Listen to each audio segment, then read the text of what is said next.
तो फ्रेंड्स आज हम लोग उत्तराखंड में सहस्त्र धारा में एक पानी का टेस्ट करके देखते हैं। जो बिल्कुल देख रहे हैं ऊपर पहाड़ों से ही पानी आ रहा है इधर से। और यहाँ पर मैंने ये ली है और उससे एक बार पीएच चेक करके देखते हैं कितना पीएच का है। तो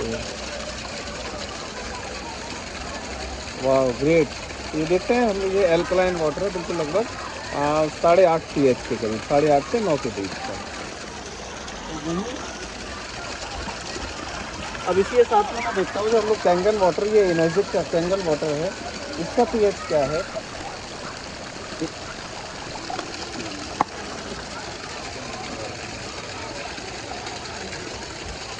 ये कैंगन वाटर लेते हैं 1 से 30 और इसका पीएच भी जब हम देखते हैं तो ये एकदम 9.5 pH का पानी। तो जो हम देखा था यहाँ का जो गंगोत्री का जो गंगा जल जो आ रहा है ये 8.5 pH का है और ये 9.5 pH का है, जो एनर्जिक मशीन जो देती है हमें निकाल के।